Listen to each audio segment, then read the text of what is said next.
like working Very true. versus like, yeah, I do have that struggle because yeah. here is this lovely little rig of a PC. It's the most beefiest PC I've ever had, and it is. I still play games that are 20 years old. Like, Okay, maybe not like 20 what? years, but I did play like bust out some old Fallout before. Hmm. There is one game called Postal or Postal 2.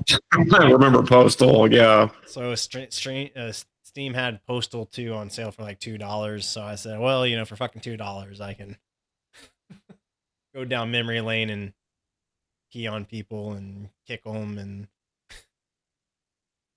throw scissors and all the general things that Postal 2 did. That was just such wholesome, salt of the earth people type things.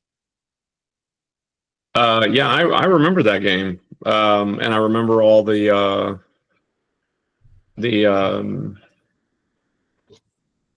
backlash against it because people were like, that's not a great term, but Yeah, no. I guess no one cared, so they didn't do anything Well, they about leaned it. into that shit hard. I mean, the whole Postal 2, right? The premise of one of them is of one of the enemy groups is protesters protesting the game publishers for creating the first game, Postal. See, I actually have a little special place for in my heart for things that'll do that. Like on the I'm not saying it was quality filmmaking, but one of the things I did appreciate was in the second season of the Netflix show The Witcher. Mm-hmm. Um, there was a conversation that if between two characters in the show about the first season of the show and how disconnected it made the audience because of the jumping timelines. But what they did was one of the characters called it out in the form of a song Yeah. that another character had written. He was like, "Yeah, you just the first verse. It was like all over the place. You couldn't understand because they kept on jumping around in time." And I was like, that was a really great way to do that. Nice little fourth wall break. Yeah, yeah. Well, Anyway, off go to the ahead. races, shall we? Let's do So it. tonight we're trying to focus. Hopefully, we'll keep the train on the tracks. But nagging elbow pain, chronic elbow pain, ice picks in your elbow. This could be something you might identify as golfer's elbow, tennis elbow. It might be some sort of tendinopathy, tendinosis. I'll probably break some of that down and clear the mud in that regard for us. What we really want to focus on more so is the common fixes that people may employ to try to alleviate pain and why the shit they may try doesn't succeed for them. And more importantly, giving you some ideas and options to try out that will give you pretty quick results as far as whether it's going to do you any good. Right? That's one of the things I really like about the range methodology, if you will, is it's not just temporary relief. Like you'll get some quick relief, and there's that kind of mind fuckery of like, well, is this just a placebo effect, or right? Is it just because you're mashing the shit out of something that I got distracted? But when it's repeatable and you find that those results become lasting and you have to do them less frequently, whereas as we're getting some of these examples, it's like every workout I got to pop the aspirin, or after every workout I got to put the ice wraps on, or after every workout I got to make sure to put the braces on, or whatever it is that we have these rituals almost that become a part of these things versus these kind of insulary band-aids. They become permanent fixes. Yeah. Yeah. I think the first one, or the first common one though, right, is going to be that over resilience on the rice method. Well, before that, the thing that needs to be addressed is why that's the go-to, right? Look, there are common injuries, right? Like tennis elbow is a common injury, but it's also unfortunately something that becomes a blanket term. Um, like the term, we have a lot of terms that like a Kleenex. Kleenex is a brand, not it's not the name of the tissue, well, so not right? even so much. So I've been reading some George Carlin lately, and Okay. just because I can, and he's hilarious in my opinion. It was something else, man. And so the other day, I was texting with a client, and I was asking him, "Hey, we're meeting up for a workout. Is there anything that you want to focus on, or do you just want me to make it up?" And he responded back saying, "Well, I worked out back, so anything except for that, you know." And a few minutes went by, and I was probably meeting him in about 20, 30 minutes, so I didn't snap too quick to it. I was like, "Well, did you work your low back? Did you work your mid back? Did you work your upper back? Did you work your left back, your right back?" But to your point, though, someone says they work their back, and we just assume this global thing. Was it the back of your legs? Right. Yeah. And so how close were your elbows to your rib cage while you were doing that? Well, that becomes even a bigger caveat or kind of hair splitting, so to speak, as we can kind of get into some of those things. But right to your point, though, camera, got a new camera over here, and it's first day jitters. I guess we'll just leave it there and see what happens. Looks great. Maybe it's the gesture. It got too. Yeah. I scared it. Right.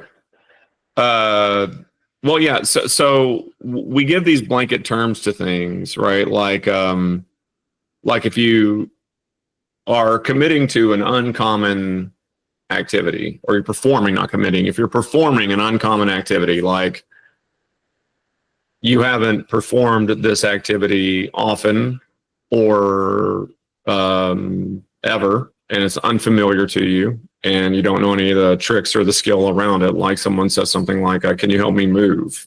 and you don't do it that often. And I always think of bowling. Bowling is a great one. That's a fantastic one, actually. Or, hey, let's go play baseball, right? And I think lately, maybe more trendy is probably like pickleball, baseball. This thing is another one, but anything in these kind of activity-based sports, or just activities in general, to your point, moving, right? How difficult is moving? But it's just that repetitiveness, and you're likely getting down and standing up from positions that you're not used to, lifting things up and down from an overhead position that you're probably not used to, and lifting loads that you're very likely not used to. And into the sports aspects of it, right? There's that quickness aspect plus impact. If there is, even if it's like pickleball or even tennis, right? The impact of the ball on the racket, that ricochet, that force goes through your shoulder, and if things aren't quite right, you feel it in your elbow versus the muscularness of the body. Yeah. Now, when that happens and you talk to somebody about it, you don't go to somebody professional. You talk to somebody, "Oh, yeah, I had that. I get that all the time. It's tendinosis." And you're like, "Oh, shit, I've got tendinosis." And so you go about doing all the things that this person recommends that you do for tendinosis. And what you have isn't tendinosis, it's tendinitis. Because tendinosis is this thing that's like chronic and degenerative, and like it seems to escalate and compound over time. The more that how are those different? Tendinosis is, well, okay. We need to understand the difference then between chronic and acute. Chronic pain, period, is pain that arises chronically, like it follows a cycle. Like we've all been in one spot or another with that. I mean, chronic doesn't have to deal with pain. Chronic just means an occurrence. So like if you go something like, "Hey, do you want to go out for this particular type of food?" and the person that you invite says, "Oh no, every time I do that, it just messes with my whatever," right? My IBS. Right. It's a chronic. It's something that's chronically associated or directly associated and happens every time. There's an expectation of encounterance. Right. Acute is something that you generally don't expect. We can think of it like illness. If someone's like, I've got a chronic cough, or I get chronic knee pain whenever I go running, or not even running. I get chronic knee pain if I just exist on it for too long, Yeah. We're going up and down stairs. Acute, yeah. Yeah, a chronic illness, something that flares up seasonally or whatever, right? Like a really, really common one would be like bronchitis for a lot of people. Acute is whatever version of that happens unexpectedly or abruptly. So something like COVID or like an infection that you got, from like a rusty nail or whatever, an unclean wound. That's an acute thing. It's not something that happens to you regularly and generally without noticeable or selectable provocation. So one of those, the chronic one, tendinosis, right? It's something that exists and you have existed with and occurs periodically over a recollectable amount of time and a foreseeable amount of time if you don't do anything about it. Mm-hmm. Tendinitis is something that is acute. Probably happens once or twice, kind of a thing. Yeah, like, oh, I went and played tennis, and all of a sudden my elbow started hurting. I went bowling, and now played golf, whatever. Right? And how often do you do that? Never. I never do that. Just some friends were doing it, and so I got out my old golf clubs or whatever. Right. The one I always call to mind because it affects people, both in an acute sense and in a chronic sense. If you travel a lot, hoisting your luggage all over the place, right? Like every time I do that, I get, every time I have to travel, it just hurts my back. It hurts my shoulders, my elbows hurt or whatever. Then that's chronic. You have someone that doesn't travel often and perhaps never does. And then because of some circumstance now has to. I'm like, yeah, I don't really travel that much. And all of a sudden my elbow or my shoulder, my knee, my back, whatever started hurting, right? These are acute situations that you associate with an event. Right. Instead of a repercussion of your life. Okay. So generally, interestingly, chronic and degenerative aspects. Oh, I'm sorry. I should also say this.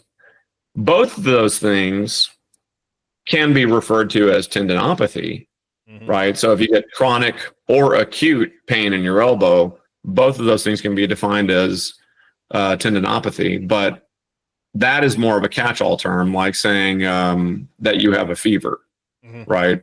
You could have a fever because of like allergies, and you could also have a fever because of a virus, right? I mean, technically, running a fever if you were outside for prolonged periods of time in the sun, sprinting. Right. Yeah. I mean, you wouldn't necessarily call it a fever, but you would be running a temperature for sure. Right. So it's tendinopathy is kind of a catch-all term.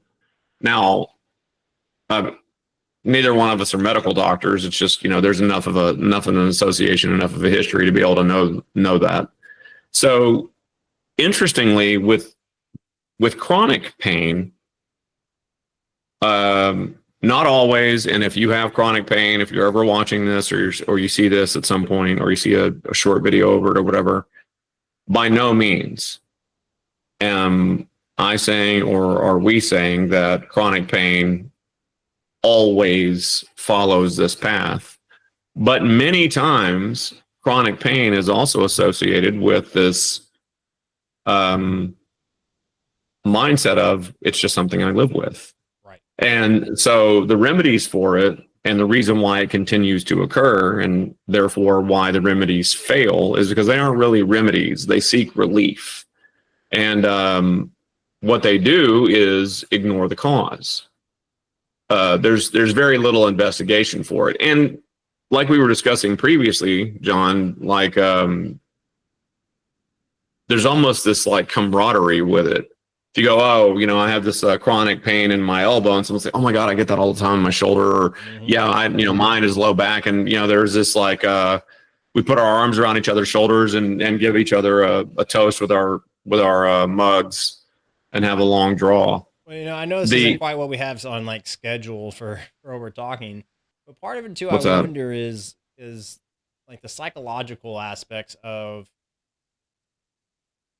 we have this little blue or white pill, you know, Aleve or Tylenol or ibuprofen, or whatever it is that you may choose, that does provide relief. And it does, in some regards, can fix the problem in some cases, right? Like if you kind of are stepping, you slip and you roll your ankle and you get some inflammation because of kind of a weird step you ended up going down, not so much as a reasoning because of bad necessarily ankle mobility. It was just something gotcha, right? Like a little rest and some anti-inflammatories will go a long way to helping you get back to normal joint mechanics and things of that nature. And even if that's not the case, you'll still get the pain relief, right? And so what we don't realize is we start creating little giddy ups in our movement patterns. We start having small adaptations that we are not realized. That we'll talk and we'll put probably more about this. But because we have this sense of, well, the pain is gone, everything's jelly, and we can just keep on going on without, again, to your point, paying attention or even asking, you know, why is there inflammation? What caused the inflammation? And I think that's a part of it. Like for the longest, it wasn't even something I would ever consider or even think about. It was just like when I was younger, if I had a headache, it was just take 2 ibuprofen. It didn't matter. You know, maybe I just need to drink some water. Yeah. Right. Maybe I just needed to take a nap or go eat some food. Maybe I just didn't need to drink as much the night before. Okay, so maybe then the ibuprofen was kind of necessary, but that can be it. Right. Man, we need new pillows, you know, like I don't know what the problem is right now. Maybe you shouldn't have. Yep. Yeah.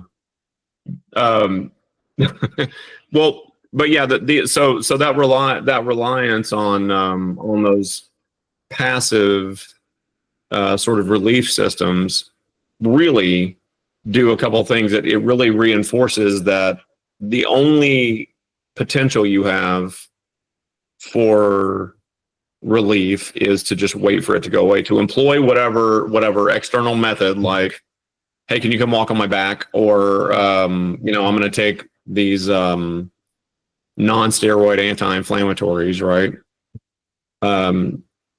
Or you say something like, I need rest or ice or whatever else. These are all passive relief systems, and all of them have you wait for the pain to go away. And like if you're in chat, right? Like, or even if you're watching this later on a VOD, like if you've used IB, like what's your go-to? Is it like Ace Wrap? Is it icing? Is it you know, take an anti-inflammatory or some sort of pain pill? Is it we just don't use it? Let us know. Let us know in the chat, or again, let us know in the comments. Yeah. So the reason why these things, we should also expand that to say the passive relief systems are things like relief, not remedy, right? These are also things like, oh, I need to put on my knee brace. My knee's acting up again. Or let me put on my compression sleeve for my elbow. It's acting up again, right? I need to get a steroid shot. You have, you know, chronic tendinosis. Yeah. What do you do for it? Every couple of weeks when it bothers me, I go schedule a massage, and I just get my massage therapist to just dig in there with their own elbow, you know, and then I like leave and it's fine for the next 2 weeks. Or, you know, any kind of little, I call it the hammer dildo, the impact massage gun. It's just the little battery operated. Do you mean the percussion gun? Sure. Hammer yeah. dildo. Okay. Yeah. Okay. The oscillating massage tool. I don't know what you might use it for. I don't own one. And quite frankly, that's your business. But yes, one of those, like, you know, you either go schedule something with someone to really dig into it, or you go to the area where the pain is most acute. Right. And you just like hammer on it. Right. these are all relief systems, and you have to externally apply whatever it is, or externally ingest or get injected whatever it is, and just wait. Ice. The one thing that crosses the barriers is rest, right? But even that, the problem with all those things is that they ignore the cause, Yeah. right? And when you ignore the cause, a couple of things happen. One, it invites the shit to come back over and over and over again. Or if in the case of something acute, it might be honestly legit. It might be okay for you to do that, right? Well, what did that? What caused the pain? Oh, I was playing tennis. I was bowling. I was helping somebody move. I was traveling, whatever. And you go, oh, well, are you going to do that again? No, not really. Well, then, okay. It does become an issue if you ever want to do anything outside of an absolute roboticized mechanical set of Existence. unwavering circumstances, right? It does bring up a larger issue, or the potential for a larger issue. But the primary concern there is that when you take that road of essentially whatever the application is, massage, non-steroid, anti-inflammatories, steroid injections, percussion gun, which is just kind of another form of massage, rest, ice. Whenever you do that and you don't address the underlying cause, you, number one, invite the problem to come back. And then number two, you encourage the problem to become more pronounced in later iterations. Did our stream just stop? I don't think so. Oh, it just froze. Okay. Yeah, you.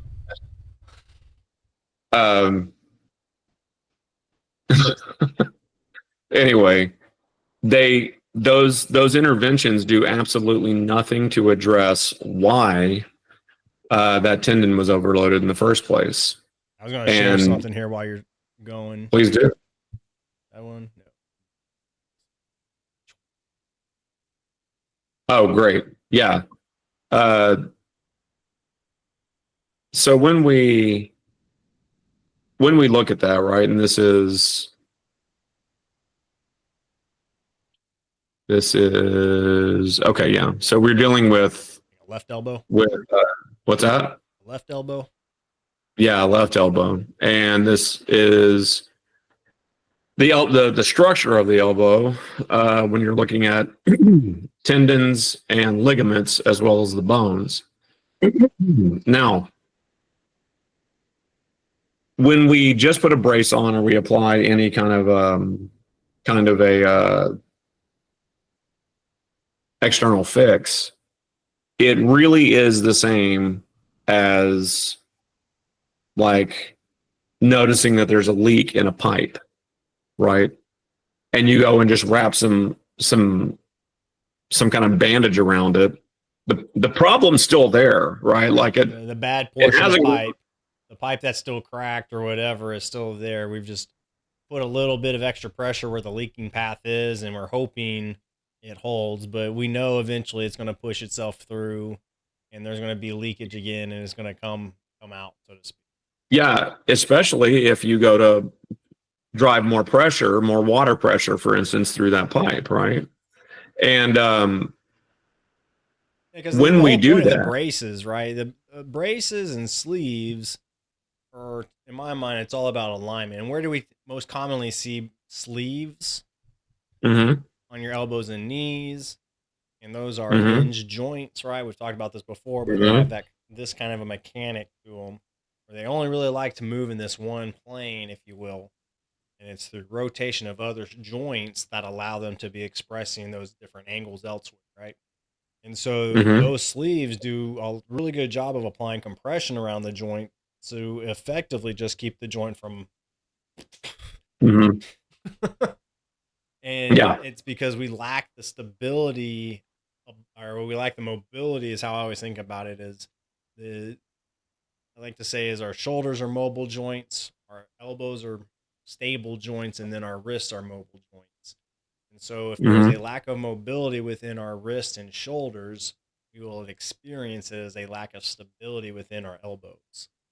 Yeah, they don't do anything to address the cause, right? The Exactly. cause isn't that your elbow's just fucked up. It's like, oh, my elbow's fucked up. Oh, yeah, you know. Now, to that point, I will give a caveat. Like if you've got some sort of, like, maybe you were born with the tendon not there, or maybe you've had some 100%. sort of, Yes, maybe you've had a absolutely. catastrophic injury or something where a portion of your elbow had to be reconstructed. Like, you're playing a different game, and there will be some modifications that you will have to undertake. And Paul, you've worked with several people that have had to have those kind of adaptations required. But Mhm. for probably 95% of us out here, it's more likely that if it's not a pathological issue like an infection, or again, something like cancer and potentially, or anything that again will show up on a test typically. Right. Well, yeah. It should be understood that what we're talking about uh I miss my mouth. is what's that? As I miss my mouth. Hate it when that happens. I have this big serious moment here and just pour water all over Yeah, myself. a big serious moment. John's, trying to practice and not going to get paid if that happens in the world.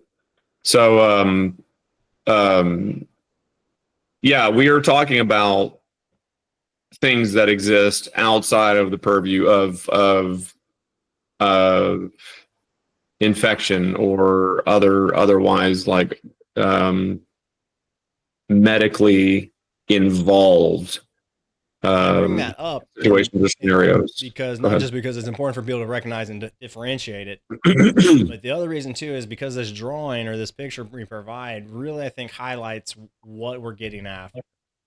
Right? A Mhm. lot of times people are going to feel pain right here, right at this potential, or maybe an elsewhere, Yep. but we're going to use this example for now just because of the drawing and what it provides us. Mhm. But again, most people will say, hey, I feel some pain right in this point. And where do they go and mash? Where do they go take the little hammer dildo, the percussion gun? Where are they going to get their masseuse to go put pressure? Where are they likely Mhm. pawing at themselves? It's going to be right there. And in reality, what's likely happening is it's something in this red fibrous area that's causing the problem. Mhm. In that, and so what we're looking at, and what I think what we're trying to say is when people don't look at the root cause, it's not so much that they're ignoring it. I feel a lot of times is they just don't understand it. It's never been Right. given or shown or put in a way for people to understand. And so when Of we feel course. No, I agree. I agree. Yeah. so when we feel pain, something right here, we just feel the pain, and no fault to our own, and that's where our mind goes to because we want it to stop. And so what we need to think of that this is a very high tensioned cord, and then this is a high tension bungee. And so we want tension and we want movement to occur through this red fibers. That's our muscle bellies. That's where we want to have Mhm. movement happening. This white fibrous stuff, this is again labeled as your bicep tendon. That is for like sudden impacts. That is for when maybe you're allowing something down and it gets to a point that it's too heavy, like, and you all of a sudden just go, that your elbow just doesn't completely snap, or the bicep doesn't completely tear. It gives us a little bit of a damper in an event of something bad or extreme happening, and kind of without our desire, if you will. And so when we're Mhm. feeling that pain, you're actually feeling this pulling harder against this sucker, very likely. Mhm. Now, not to get too nuanced or caveat with this, the other side of this, right, Paul, would be the other side of the equation, would be that you'd have too Mhm. much tension on the tricep side pulling, and this, you're having, again, this kind of tug of war. And there's various muscle tests, and that's, again, going back to what I love about how we identify and work on pain, is it's easy to kind of prove to yourself or to prove to someone else, like, this is what the problem is. Mhm. This is your Yeah. problem here. Yeah. To say that people willfully or deliberately ignore their pain is to not give credence to the enormity of pursuits that go nowhere when people try to resolve it. You talk to everybody, hey, you work out a lot. Like what's, so I'm getting a lot of elbow pain. Like, what is that? Oh, you got that. That's tendinosis. Really? Cause it just happened. That's never happened to me before. No, yeah, it's tendinosis. And no, for you, it's tendinitis. Right. And, or the opposite is true. Oh, I get that sometimes. And, you've got a chronic thing. They've got an acute thing. The methods to deal with the reasons for those things, like you are not the same person, so the reason for those things might be different, and to not find the root cause invites the potential for greater injury for a couple of different reasons, but the main one being that it encourages the muscles that are not working or the structures that are not supported to stay weak and become weaker. Mm-hmm. And when we what happened there? Oh, I just started off. I didn't know if you. Oh, okay. You still want it? So what's that? Do you want the diagram again? No. It's all good. Thank you though. So when we look at those those remedies, those relief systems where someone puts on a sleeve or takes an ibuprofen or ice or goes to get a steroid injection or whatever it might be. They are really another way for us to say, okay, now that we found comfort, or they're not another way for us to say, a lot of people take it as, now that I found comfort in it, that must mean that it's okay, and I'll continue to train in this way, or I'll continue to perform this activity in this way that brought about the pain in the first place. And I guess it's just my lot in life. And now I've joined the brother or the sister or the personhood that now I'm one of the group, Well, to piggyback that, right, is in the sense of we don't, again, I go back to the sense of just not knowing any better in a lot of cases. Mm-hmm. And it's not for a fault of it. I think many people's not for trying or wanting to know, but again, when we take any of these remedies, these passive remedies, I say passive, like going and getting a cortisone shot is not a passive thing. Like that's an endeavor of setting up appointments and getting to see doctors and things of that nature. But right, that's not anything that we are physically training our bodies to do. Mm-hmm. But when we get the relief, right, that allows us, again, to your point, it gives us this kind of get out of jail free sense, this go past, collect $200 and go on and do mm-hmm. everything just like you were before. However, that's not really the case, right? Like, we've talked about that before. Like last week we were watching the ankle injury from the NBA, Halliburton. Mm-hmm. To you and I, we feel that was a very, let's call it, avoidable injury, in that like the writing was on the wall in a lot of cases, just from a little bit of what we were hearing and saw prior. Now, you have you have someone playing the same game and someone comes to defend on them and steps on their foot and jams their ankle towards the floor or knocks the individual forward, as my camera's going all blurry on me. Oh yeah, maybe back up, come further forward. But as we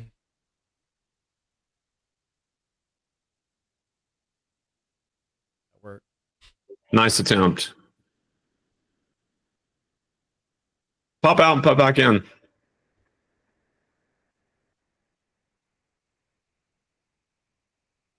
My suggestion meant more with maybe like stop the camera and then come back.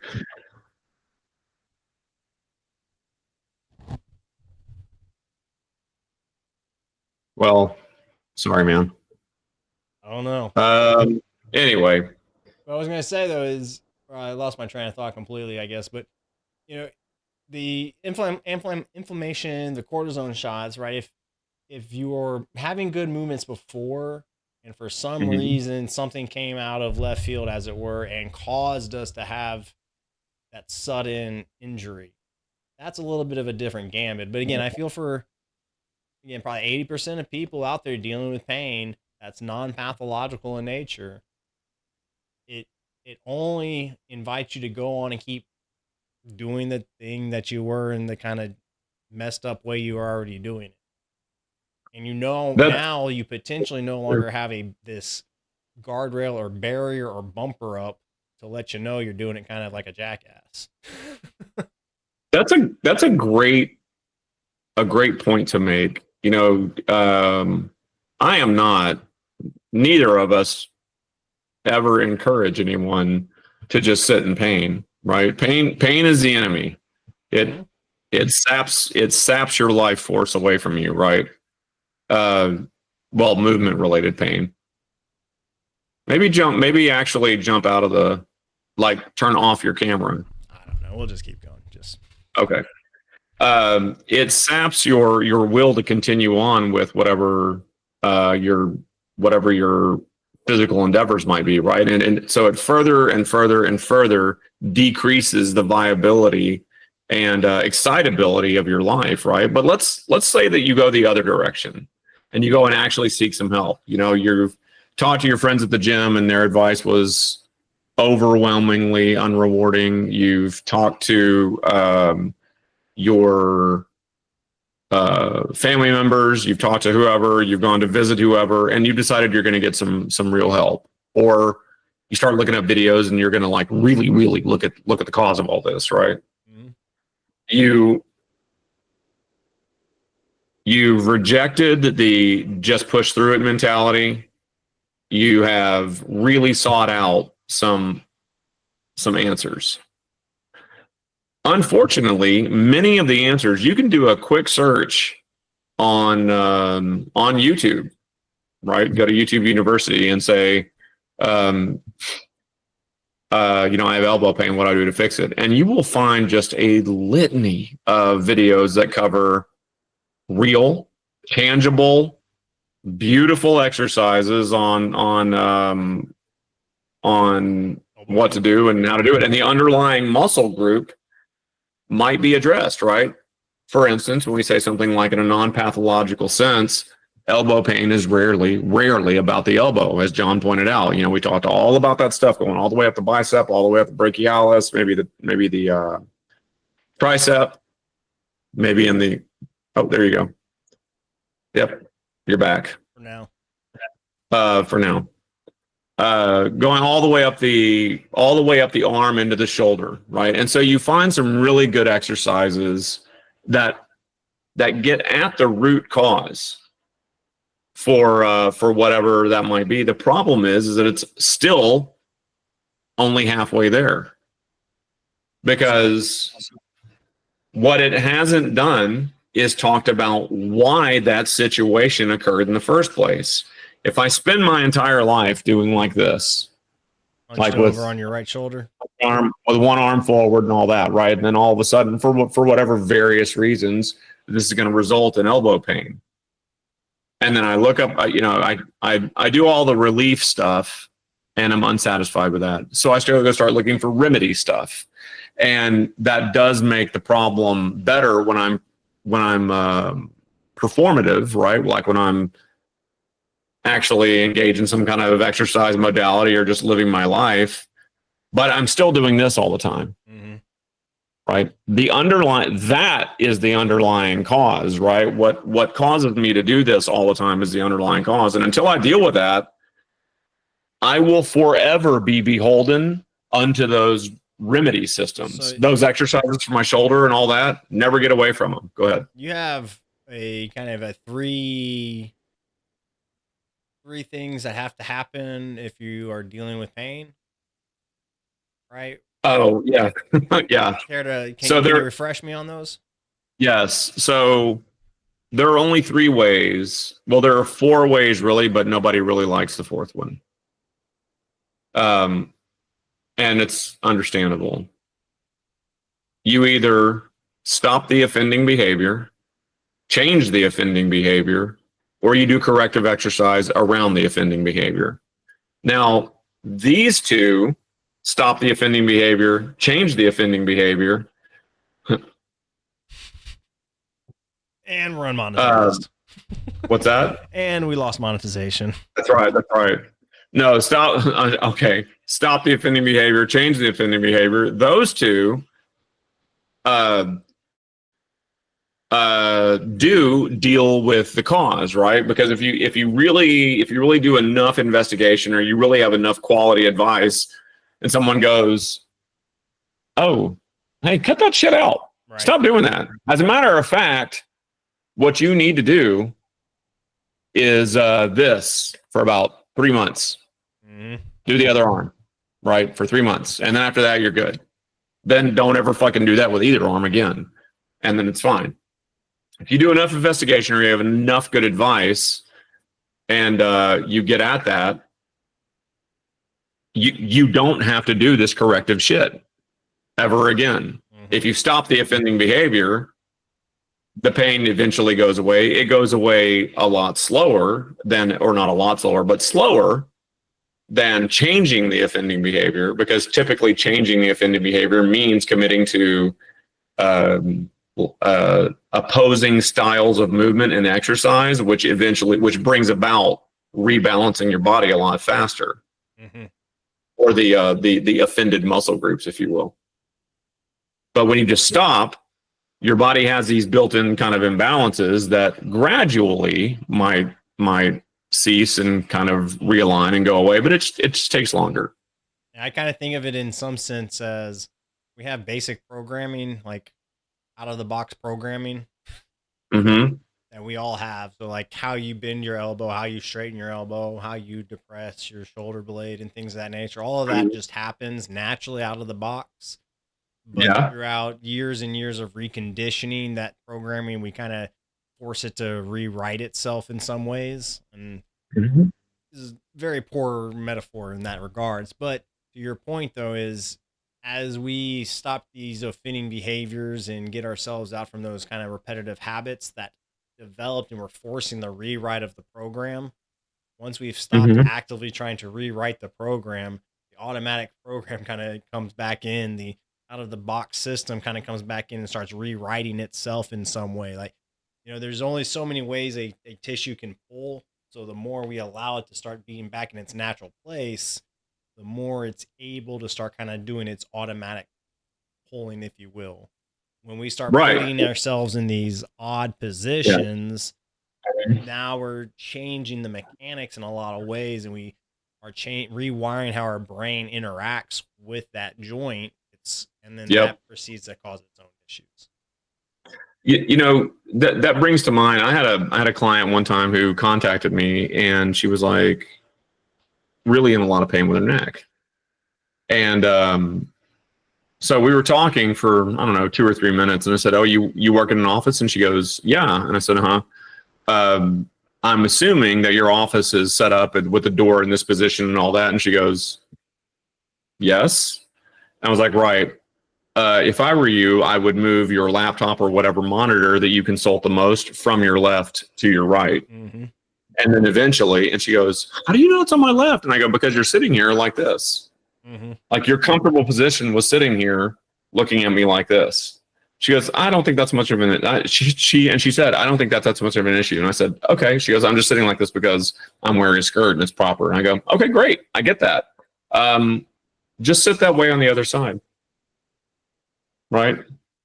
And she did. She goes, "I hardly think that makes a difference." And she went to the other side and she goes, "Wow, that is really uncomfortable." I was like, right. So that is changing the offending behavior, right? Now, had I said something like, just take your monitor and put it in the middle, right, so that it's neutrally spaced, this tendency would still be there. She's done nothing to build up this other stuff. In the case of this kind of a thing, which I'm recollecting out of a real client that I worked with, that was a systemic origination, like, of this elbow pain. And so when they were doing this, it informed every single thing they did. When they went to go grab something, they would pick it up like this. Everything was always elbow up high and then kind of shit, right? These presentations in that. But right, this subscapularis was always engaged this way, and the shoulder was always forward facing. A lot of concavity there on the one side of the chest. Subclavius or subscapularis? Subclavius. God damn it.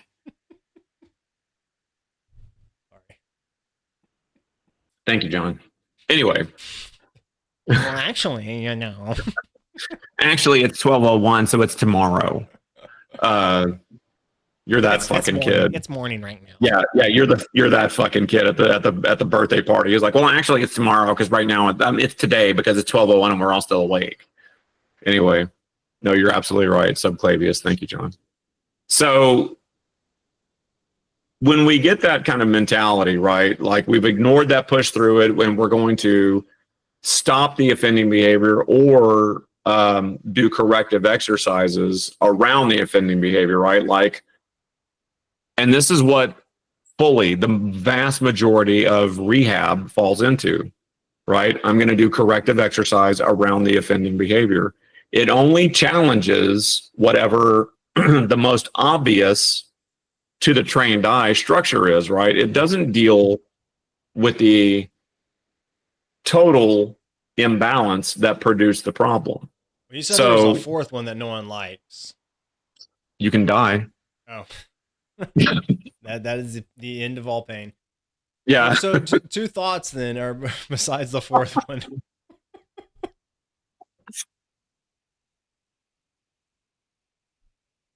We'll let you recover there.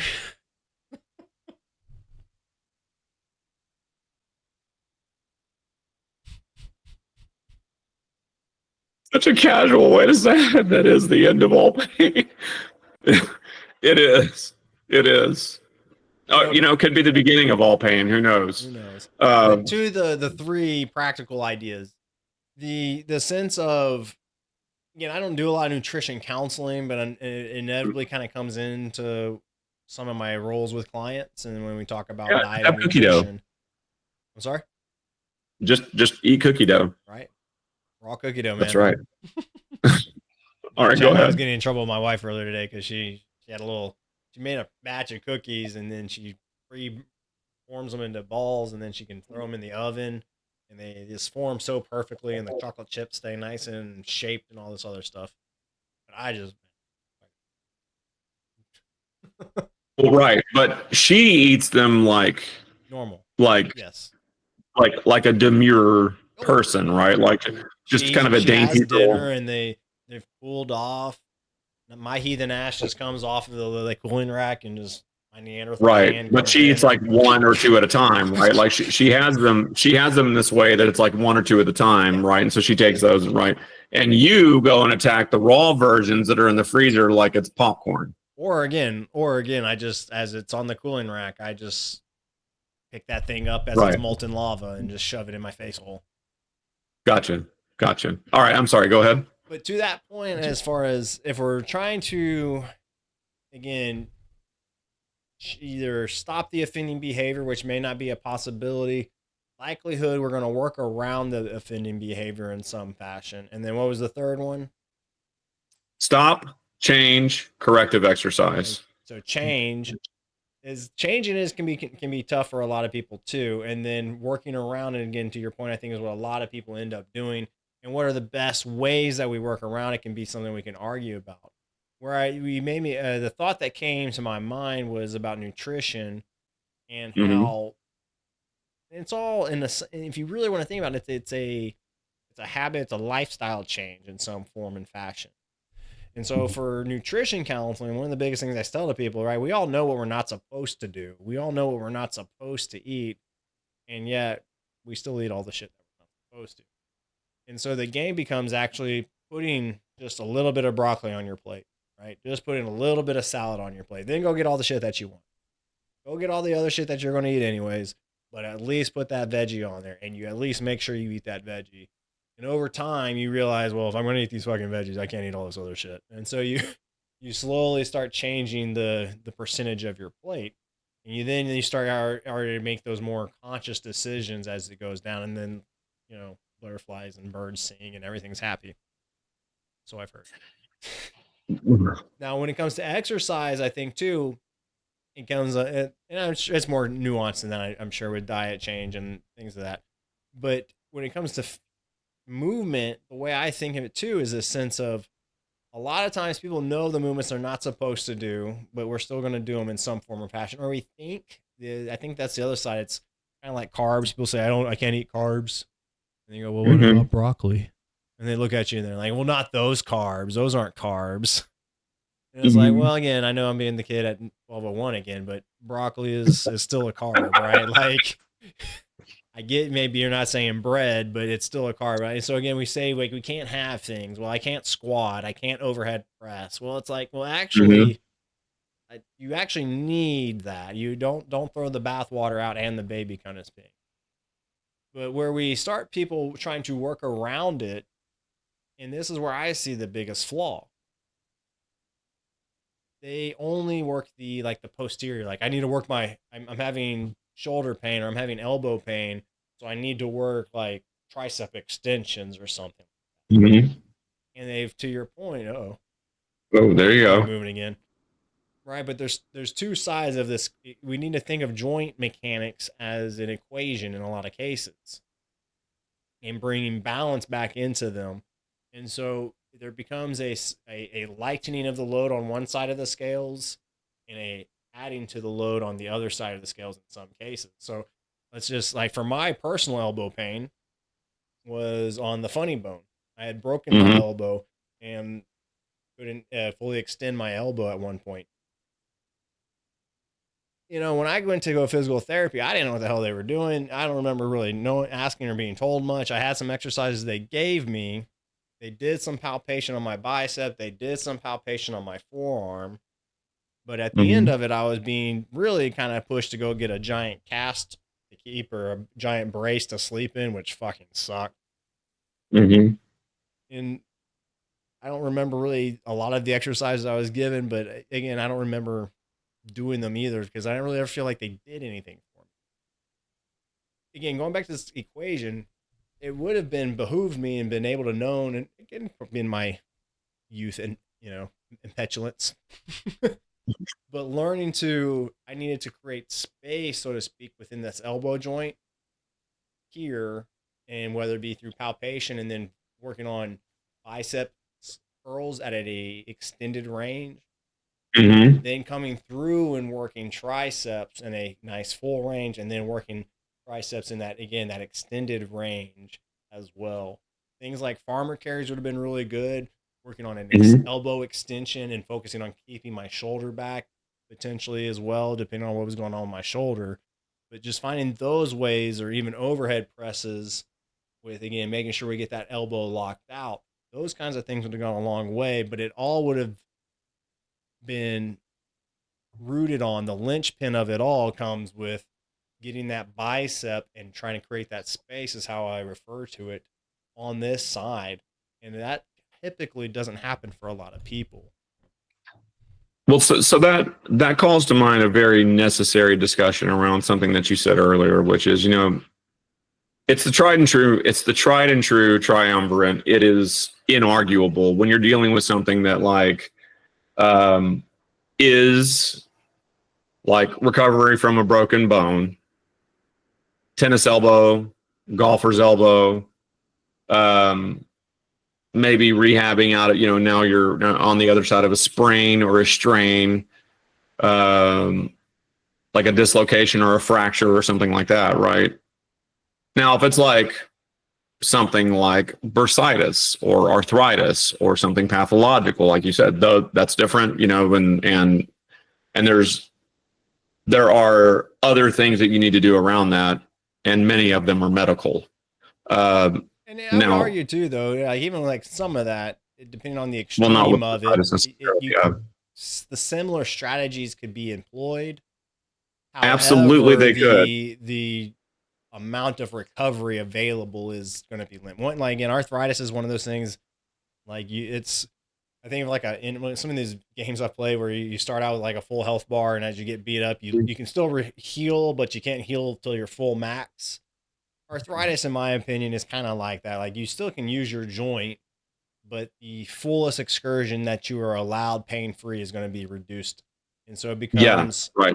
maintaining how much integrity you have as that again. I mean, it's called a degenerative condition But for a yeah, reason. yeah, for a reason, right?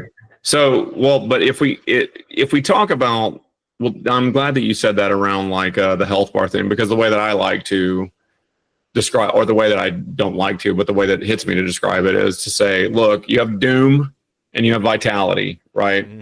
And there's this like descent toward doom that you try to make attached to a bungee cord. Yeah. That'll snap you back up, right? When it's not attached to a bungee cord, you're on a rope, and and there's no getting pulled back up, right? It's you just try to halt. Yeah, you just try to halt this descent toward doom, and it's a lot slower to kind of get to get any increment of ascent away from that, right? So but around the behavior mechanisms that we were talking about earlier, right? And when you're going to find the root cause and all that other shit, stop the offending behavior, change the offending behavior, do corrective exercises around it.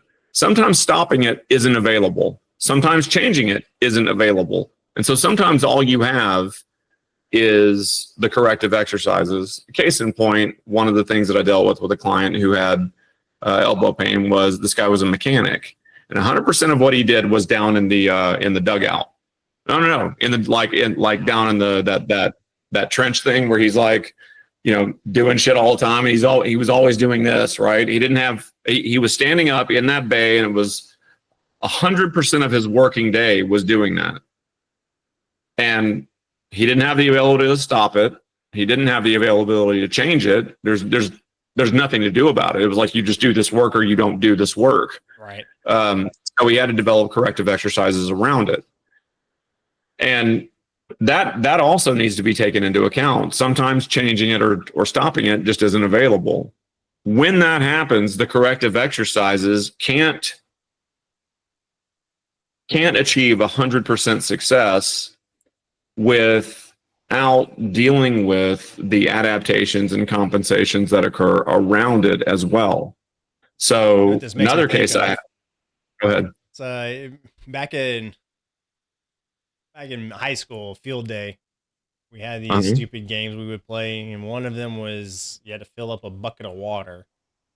But it was a relay race with, maybe 5 or 6 people, and the bucket you used had to go over your head, and it had holes in it. Right? So it's this constant rush to people are just throwing the bucket fast and it's spilling out water, and then you're trying to get you get a little tablespoon of water, and you gotta throw a little planter back up there again and repeat the whole thing. In some cases, I feel that's a little bit of what people are in wait staff or this particular gentleman, right? Or just, you could be an office worker, a white collar worker working at your desk job, and you may not. My mom, she was a case manager for a brain injury rehabilitation clinic down in Galveston. That's light work. Sounds fancy, right? Too.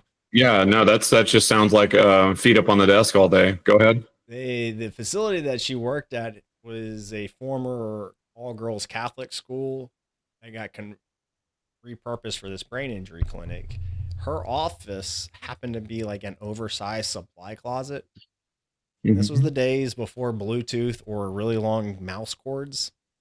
Her office literally was set up to where her computer tower had to be on the left side of her desk because of the power outlet. And her computer mouse had to be on her left side of the keyboard. So she had to completely relearn how to use mouse with her left hand. Like, she goes to any other computer in the world she'd sit at, she'd just be like,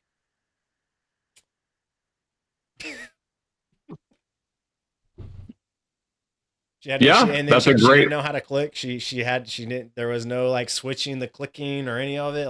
It was purely, that is fascinating. But so again, so that all this saying is we have these particular situations that might be rigid, and even as a white collar employee, you might be stuck with your work assignment or your work setup. You may not be able to, change your desk positioning or what have you. And so taking it back to the analogy of the water bucket and playing the game, right? The bucket's going to be leaking water all the time. So it becomes a game of how can you grab the bucket and put fingers to plug the hole as it's going over. Right? How can you maintain as much water in the bucket as you're going in? And when we're, again, back to this guy he's working in these positions, again, under a car, you're just trying to reach the damn spot. The last thing you give a shit is about how stable your shoulder is. That just needs to happen on you, or how, And so, and I get it because you're moving around things, so you're going to have to manipulate your hand and what have you, and then you're also going to have to maybe try applying forces. So you're going to not be able to really dictate great shoulder mechanics at all times, especially if it's already where you're at. And so I can imagine it's like every chance you get, you're going to have to try to play the game. Is how I think about it, is whatever the corrective is. You know, well, let's dive into that one a little bit whenever you get the chance. Really, it's just 1 or 2 minutes of devoted behavior for every hour of imbalance. Yep. Right? Most imbalances, when they're chronically expressed like that or habitually expressed like that, are done passively. None of us is curling a weight all day, every day. You know, there was this one bodybuilder who had this insane 8-hour arm workout. 8-hour arm workout. None of, but We'll get a job, and man. which fine. What's that? We'll get a job. Right. Which fine. Okay, I fine. Valve workers, they had an 8-hour arm workout every day, picking out valve bodies and putting in seats and putting the disc in. Like, well, yeah, but largely, if we're going to commit to a similar behavior, we're typically not going to do heavy-ass loaded behavior on the same body part day after day after day, right? So a lot of those habitually expressed behaviors are more on the passive side. As a result of that, since they are passively expressed, which allows us to get used to them and then perform them for a long part of the day over a long period of time, since they're expressed like that, it really only requires 1 or 2 minutes of devoted activity per hour of offending behavior to really make a significant difference in your life. I mean, the difference is like right now, even as you and I are sitting here, we are both sitting with our arms rested on our desks. So our elbows are at a bent angle that is more acute or more closed than what would be a natural elbow position. And, you know, if we weren't going to go anywhere here in probably the next 10, 15 minutes, right? Like, you know, it might be another hour or two. Like if you're again working a desk job, or if it's, you know, I've been playing Total War lately, so it's easy to suck around like a couple hours easy just being hunched over here. And so there's not really any bending of those arms necessarily occurring, or straightening of the arms occurring. It's just and it can be there for a couple hours. Now, typically what will end up happening, most of us will do that. I call it a cat stretch or something like that, right? We all of a sudden just go like, yeah. You don't realize it, but it's our proprioception. A lot of cool things are happening in there. Whereas your body is noticing the muscles and the neurons are feeling that they're hyper shortened and that we need to overextend them. The problem is when we do this for 5 to 6 days a week for 40 to 50 hours a day, and then when we do go to the gym, we already have our T-Rex arms, and then we go work biceps again, and then we have even shorter T-Rex arms, and if we do triceps, right, we're moving our whole body maybe when we're trying to do the triceps, or we create some momentum and the hands just ride, and we feel this big stretch, and we don't get a full extension in the elbow because we just can't. Because again, we have these bungees, so to speak, or these cords, this tension that's not allowing that full extension of the elbow. And then if you work out like this or not, just again, you can get that elbow pain starting to manifest during those moments. So we can cover more about how to do specific things for specific things, but hopefully what we've highlighted here today is that relief systems are just relief. They are temporary and they only provide comfort. They do not provide a solution. And I always say, so if you have a campfire, it's the dirt and the ashes that you're putting on top of the campfire, right? It puts the fire out, but you still have hot coals there. So any passive relief systems, it might put the fire out, but the hot coals are still there. Right. It is a comfort. And the thing about it is, similar to some of the things we'll talk about in just a second, you are going to, as long as you use them as your only method, the non-steroid anti-inflammatory drugs, the steroid injections, the massage, the ice, the rest, if that's your only methodology for dealing with that discomfort, you will always be beholden to that methodology. Similarly speaking, if Well, to that you pain employ too, right? to that pain, yeah, you'll be holding on to that pain for sure. Like, oh, I don't want to do too much of that because I'll get my whatever. In this case, my elbow will start to hurt. You're gonna have to ask somebody else to do that. Oh, I would pick you up and like I got to you, you can't pick up your baby or something like that, right? Uh, Similarly, you go after the pain, but you only do it locally. It's the same. It really, really is the same thing, right? Those palpations or those exercises, like it hurts. It hurts when I do this. So someone really advanced told me that I need to do this a whole bunch. Great, that's fine. But until you figure out why that situation is developing in the first place, right? Again, it's doing corrective exercises around the offending behavior. The one thing about that is that as long as the offending behavior exists, so does the potential for pain. Mm-hmm. And elbow pain, golfer's elbow, tennis elbow, some kinds of bursitis, sprains, strains, fractures, whatever, and the rehabilitation from those things. Mm-hmm. And the compensations that arise out of them, unless you realize or unless you investigate what the compensations are, you will be beholden to those exercises to get around that pain because it will only be temporary relief. The habit hasn't disappeared. I know we've done examples already to the nuance, or to the exhaustion, but this always makes me think of a car that pulls to the right or to the left. Mm-hmm. If you have a vehicle that's always pulling one direction and you have to like pull the wheel opposite to get it just to drive straight, mm-hmm. This could be as little as a flat tire or a low air tire, but it could mm-hmm. be something more extreme in that like you have, alignment issues or that there's actually hardware issues wrong with your steering mechanisms. But mm-hmm. you can still drive straight, right? Yeah. And so if that's, and I think that's typically what we're trying to, I feel that's what we're driving at is a lot of times these passive techniques, they allow you to keep driving the car straight, mm-hmm. but really what's happening is underneath the hood, underneath that steering mechanism is more damage is happening. More damage to the tires, to the actual hardware. So this could be in like taken into anatomy terms. This could be mm-hmm. actually fraying, chipping, tearing at tendons and ligaments. This could be cartilage damage. This could be, what are the little right. O-rings, the labrum. You can be labrum tears, the full blown like tears.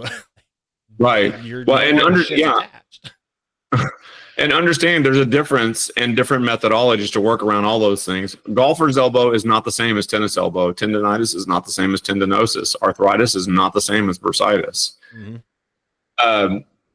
And the catch-all exercises around that. You do a quick search on any search engine, and and now since they all employ AI, and they're going to like bring up a summary of things. You do golfer's elbow and it tells you like the remedies for that are stretching and strengthening exercises for the forearm. Coincidentally, you go and you look up tennis elbow and it'll tell you that one of the remedies for that is strengthening and stretching the muscles of the forearm, mm-hmm. right? Like that it is not a one size fits all thing. It just is not. Next time we'll go over some exercises mm-hmm. for each one of those things. If you have any questions about it, about that before we get into it, let us know. We'll address that specific thing on our next stream. If you have questions about how the principles of what we've talked about tonight might apply to something else, you can drop us a line. We're online at rangefitnessonline.com. We're here next Tuesday. I think we're going to be here once a week for sure because John gets on once a week on Thursdays. Yeah, what time? U.S. Central? Oh, Thursday mornings, 5:30 a.m. Right. And we are talking about streaming on another YouTube. You can say it. Can you say it? What are they going to do? We're going to get shadow banned by Twitch. Yeah, on New Shoe. Right. Anyway, yeah, get shadow banned with all of our legions of followers not knowing where we are. We're thinking about making the switch over to that, but we're also discussing how we might do that on both platforms at once. So we'll see about that. Anyway, in the meantime, until we announce it, we're on Tuesdays, U.S. Central Standard at 6:30 p.m. until 7:30, 8-ish. But again, next time we're going to cover specific exercises that you can do if some of these things are bothering you, and then maybe we'll get on to how those same things apply to other joints in the body. If you want to reach us, you can drop us a line here. You can go to our website and get in touch with us there. You can visit us on YouTube and Blue Sky. So please give us a shout if you feel so inclined. And until next time, Stay mindful as fuck, y'all. and don't compensate. Sir John. Sir Paul, it's a pleasure. Have a good night. See you next time. You too, man. Bye, everybody.